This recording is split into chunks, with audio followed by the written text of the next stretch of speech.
So today we're going to solve and answer 5 math problem solving. Are you struggling with a tricky math problem? Don't worry, you're not alone. Welcome to my video tutorial series on math problem solving.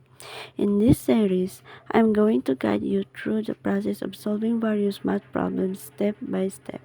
Mathematics can often be intimidating, but with the right approach and techniques, anyone can master problem solving. Join me in this journey as I explore the math world of math problem solving and learn how to approach challenges with a clear and analytical mindset. Let's dive in and unlock the secrets to mastering math through video tutorial. So let's start. First question. 5 times a number increased by 7 is equals to 47. What is the number? So first, let the number be represented by x. Then, translate the given statement into equation 5x plus 7 equals 47. Subtract 7 from both sides. It will become 5x equals 40. Then, divide by 5 both sides. So, the answer is x equals 8. So, the number is 8. Let's proceed to the problem 2. The sum of two consecutive integers is 65. Find the two numbers. Let the first integer be x and the second consecutive integer be x plus 1. So the equation is x plus open parenthesis x plus 1 then close parenthesis is equals 65. For solving x, simplify the equation 2x plus 1 is equals 65. Subtract 1 from both sides. 2x equals 64.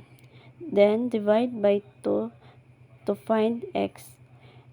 X equals 64 over 2 is 32. So, the two numbers are 32 and 33.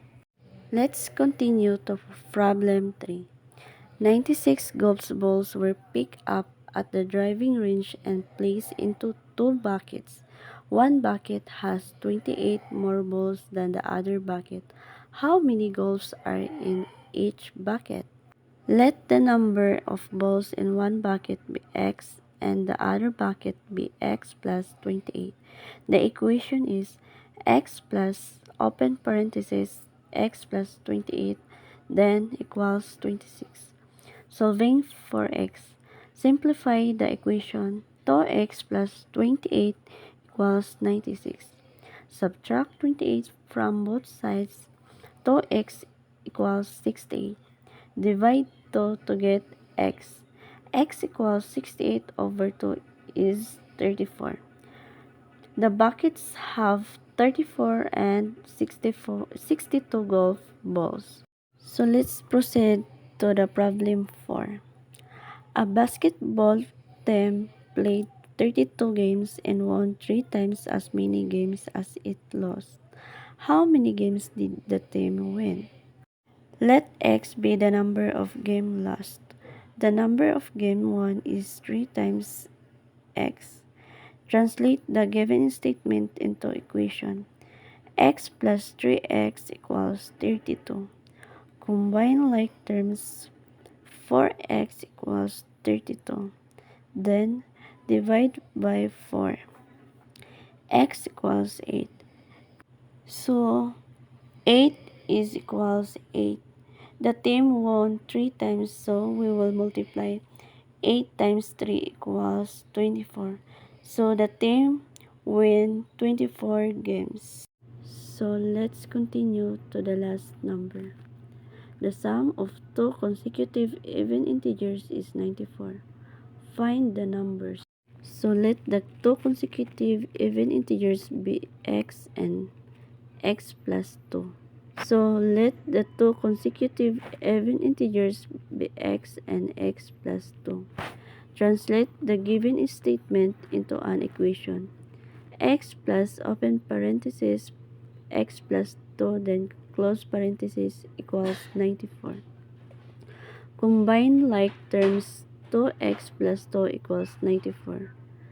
Subtract 2 from both sides, 2x equals 92. Divide 2 both sides, x is equals 46.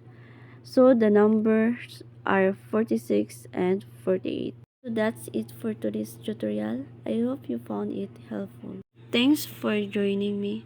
I'm still learning and growing, and I am grateful for the opportunity to share my knowledge with you. Have a blessed day.